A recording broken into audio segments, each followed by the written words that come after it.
Tiger का नाम लेते हुए पूरा हिंदुस्तान हिलेगा। टाइगर जिंदाबाद। हमारे आपके महाराष्ट्र में हमारे 5 लाख लोग रहते हैं। या आप तो खुद सतारा में है, या आप खुद बताइए वो कैसा रहते हैं। 1 मिनट बता दीजिए किस प्रकार का कमरा है और क्या काम करते हैं। 10 बाय 10 खोली में वो अपना बीबी बच्चे पढ़ाई। सुन लीजिए, 10 बाय 10 के रूम में बीवी बच्चों के साथ रहते हैं।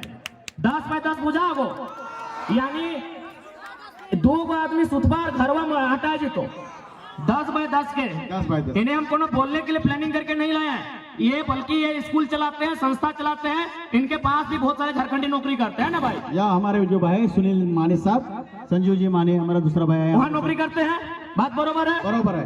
10 बाय 10 के कमरे में सुन लीजिए, 10 बाय 10 के कमरे में एक मराठी भाई यहाँ खड़ा होकर बोल रहे हैं, आज 50,000 की भीड़ में बोल रहे हैं कि जो झारखंडी वहाँ रहते हैं 10 बाय 10 के कमरे में। उसी कमरे में पत्नी भी रहती है, हाँ पत्नी भी रहते हैं, बच्चे भी रहते हैं, सगे वाले भी रहते हैं, सगे वाले भी रहते गाँव हैं। वाले आएगा नहीं वो भी उधर रहता है। 10 बाय 10 के कमरे में पूरा परिवार रहता है।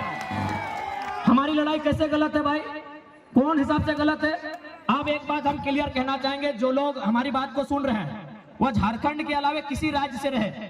हमारी लड़ाई किसी राज्यवासी से नहीं है, बात को समझिए। हम बात कर रहे हैं 1932 खतियान की। अब सवाल है कि 1932 का खतियान का मतलब ये थोड़ी है कि जो लोग खतियानधारी नहीं है राज्य से चले जाए। ऐसा किसने कहा आपको? बिल्कुल नहीं। पहले समझिए कि खतियान का इस्तेमाल कहाँ होगा, खतियान का इस्तेमाल कहाँ होगा, उसका उपयोग कहाँ होगा। न हम लोग मांग कर रहे हैं कि खतियान के आधार पर इस झारखंड की स्थानीय नीति बने, क्योंकि सभी झारखंडी नहीं होंगे।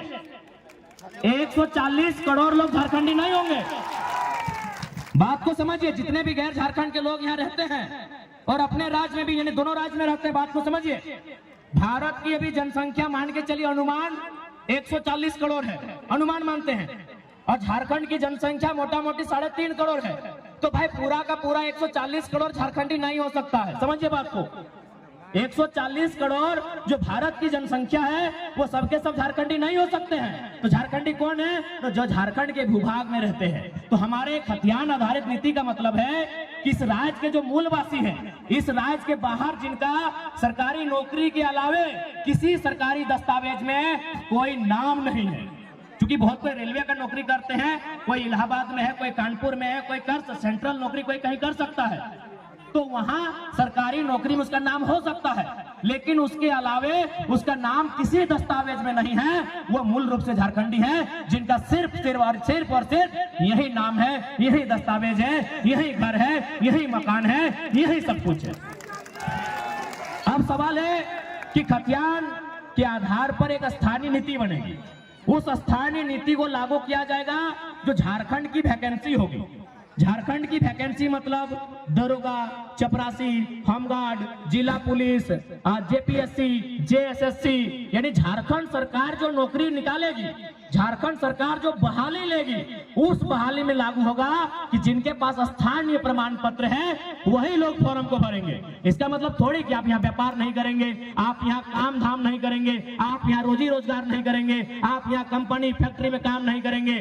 ये गलत है, ये भ्रम है। तो इसलिए जितने भी लोग ऐसे हैं जो इस राज्य के नहीं हैं, आप लोग कृपया भ्रम में ना रहें। हमारा मांग क्या है, हमारा आंदोलन क्या है, उसकी असलियत को समझने का काम करें। और मैं बिल्कुल कहता हूं, जो लोग ईमानदारी से, जो लोग निष्ठापूर्वक इस विषय को समझते हैं, वो कर रहे हमारे साथ खड़े हैं। और साथ ही साथ इसलिए उस भ्रम से आप बाहर निकलिए। बाकी हमारा डिमांड क्या है? निजी क्षेत्र में 75%।